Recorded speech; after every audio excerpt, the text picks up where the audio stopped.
on this video is quite interesting. I came across this video and I felt the need to share it with you. This is an insight into why Africa is where it is today, why we keep changing governments, but economic freedom seems to be far-fetched. In this video, we look at what started all of this, who is at fault, and why African countries in debt with the IMF.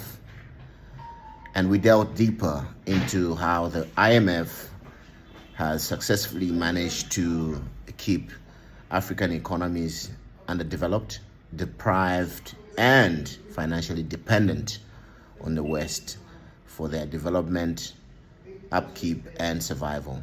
Let us watch. As you predicted in 1987, exactly what you said, apartheid economy is still continuing. The tragedy of Nigeria began in 1986 when we did the structural adjustment program. When we were persuaded to devalue our currency every week for 32 years. That we will identify a third world country that has resources our corporations covet, like oil, and then arrange a huge loan to that country from the World Bank or one of its sisters. IMF, World Bank, all other institutions, they make African countries jump through hoops. Loans will never be able to pay. Africa owes over $650 billion in external debt. We were the ones that caused Gaddafi's death. Don't let this white man tell you that violence is wrong. Every damn thing that he got it by being violent. We work many different ways, but perhaps the most common is that we will identify a third world country that has resources our corporations covet, like oil, and then arrange a huge loan to that country from the World Bank or one of its sisters. However, the money never goes to the country. Instead, it goes to our own corporations to build infrastructure projects in that country, power plants, highways, industrial parks, things that benefit a few rich people in that country, as well as our own corporations, but do not help the majority of the people at all. And yet the whole country, is left holding a huge debt. And it's such a huge debt they can't possibly repay it. So at some point, the economic hitmen go back and say, you owe us a lot of money, you can't repay your debts, so give us a pound of flesh. When I failed to bring them around, to get them to accept these loans, to get them to put their countries into servitude, then I knew that standing right behind me were what we call the jackals. And these are people who overthrow governments or assassinate their leaders. And both Jaime Roldos of Ecuador and Omar Torrijos of Panama were assassinated by CIA-sponsored jackals because I failed to corrupt them. We were the ones that caused Gaddafi's death because Hillary Clinton played a game over there, and I was the one that went over there during the war. Gaddafi asked me to come over. I took a Biden staffer and a Bush staffer and a film crew leader from ABC One in New York, Larry Menti, with me, and a cameraman, because I didn't want the CIA to set me up. I hand-carried the letter back from Gaddafi offering to resign. The U.S. didn't want him to resign. They wanted to kill him. Why? Because Gaddafi, and I met him 3 times. I took Biden on my second trip to Libya, by the way. He went with me when I spoke to the whole country. And every meeting I had with Gaddafi, he wanted 2 things. He wanted to unite the African continent into a group of nations economically, like European like the European economy. He wanted to base it on the gold standard. And the U.S. and Europe didn't want that. And the other thing is they wanted control of his oil, and they wanted control of his sovereign wealth. So Gaddafi had to go. That's outrageous, and it's wrong. Yeah, but that, I think, sounds right to me. I mean, but we've allowed so many of our kids to be drawn into conflicts, to be killed. And these people doing this they've never served in any capacity in our country. They've never been in the military. They've never served on a fire ground. And it's outrageous that they think they can get away with this and sit back and make all this money. It's outrageous. There is no freedom without the shedding of blood. I'm sorry to have to say that. Nonviolence is not going to bring the land back to us. Our unity will keep us from having to fire a shot. But if we are not united, The only way we're going to get what belongs to us is to make up our minds either to live to get it or die trying to get it. And when you are willing and not afraid anymore to pay the price for freedom, don't let this white man tell you that violence is wrong. Every damn thing that he got it by being violent, killing people, raping and robbing and murdering. He's doing it as we speak. And then he has the nerve to come and tell us that violence and hatred won't get it. Don't buy that. He's worthy to be hated. Worthy because of the evil that he does. God hates. I don't know why man think you're better than God when God in the Bible said he loved Jacob, but he hated Esau. In the Bible, he said no man can serve two masters. He'll love one and hate the other. They have made us little sheep that they can walk over and run over. But when we decide it's over, and we should make that decision, it's over. We're not taking it anymore, and we cannot pass on to another generation the legacy of our cowardice when we know the problem and won't move to erase the problem. That's our fault. We gotta change. See, one of the things that our ancient people knew, yours and mine, when it got to the point where they would be extinguished, they had to fight. Even if they lost, they had to fight. Business is continuing as you predicted in 1987. Exactly what you said. Apartheid economy is still continuing. Because when you went to the table, when business negotiated with the former liberation movement, you made certain things very clear. You are not prepared to surrender the land. You are not prepared to surrender the economy. You told them you can have a black president, but you are not going to do anything with our property ownership. When the liberation started in South Africa, it was not about voting. Voting was by the way. The formation of liberation movements followed the wars of dispossession. And Africans realized that if we fight as small groups, we get defeated. We need to come together and fight together under a progressive body. Fight for what? For reclaiming of our land.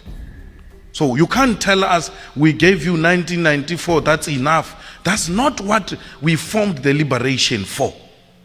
We formed the liberation to reclaim our land, to reclaim our wealth. The tragedy of Nigeria began in 1986 when we did the structural adjustment program. When we were persuaded to devalue our currency every week for 32 years. When I went to school, and many of you are here, the naira was $1.50.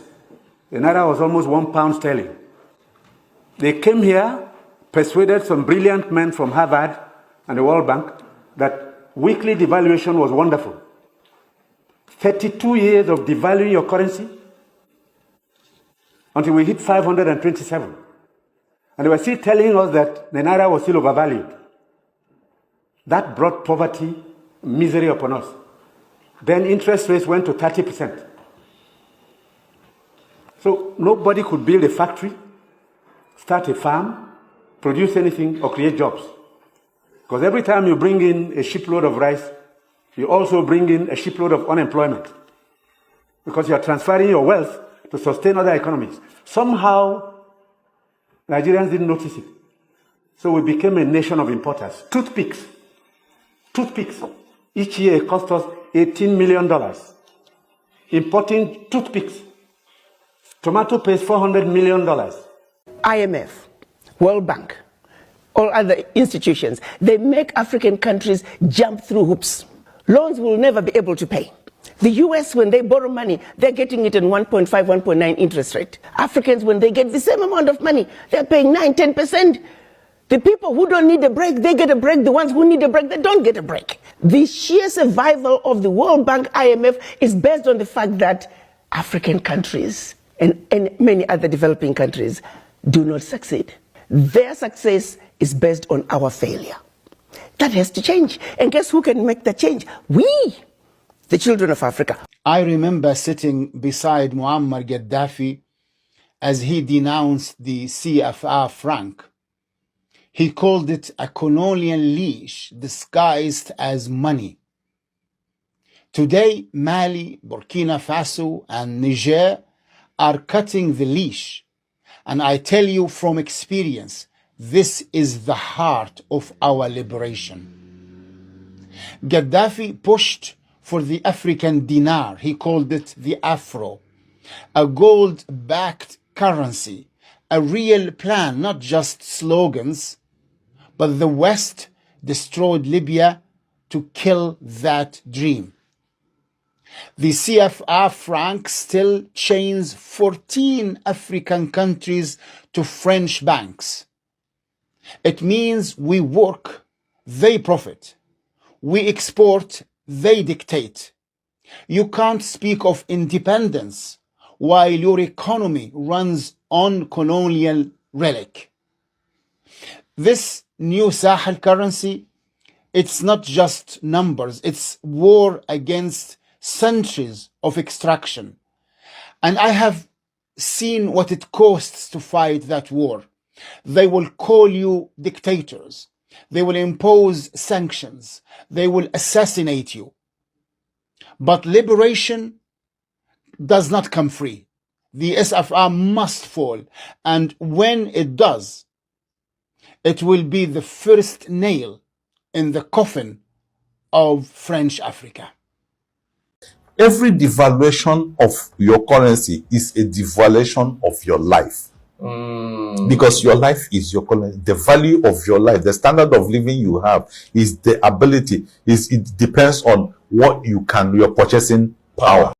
Africa owes over $650 billion in external debt. Just stop and think about it for a minute. This is not mismanagement. It's modern warfare, economic warfare. Half our countries are drowning in interest payments. Money that should be going to schools, hospitals, food security, sent instead to bankers in Paris, New York, and London. We didn't borrow bombs, but we are living under their weight. This is colonialism 2.0, a Berlin conference held in spreadsheets and loan conditions. And the worst part, we are told it's our fault, that we are corrupt, that we need more reforms. Absolutely not. What we need is debt cancellation, reparation, and resource control. The revolution is here and now, and it is being televised right here on this platform. Let me know your thoughts on what you think from what you have just watched. Do you think African economies can be liberated? Do you think that African solutions lies within Africa? And why have we continually, as countries, depended on the IMF and the West for aid, assistance, and loans? And for some reason, the terms and the clauses for these agreements are not made privy to the individuals that are the citizens, the average inhabitants of these countries, that tend to inherit these problems that have robbed nations from financial freedom, development, and independence. Yes, governments are in charge of their countries, but the economy is not in their hands. Let me know your thoughts in the comment section and your take on this and what you think is the solution to the current situation at hand. Thank you.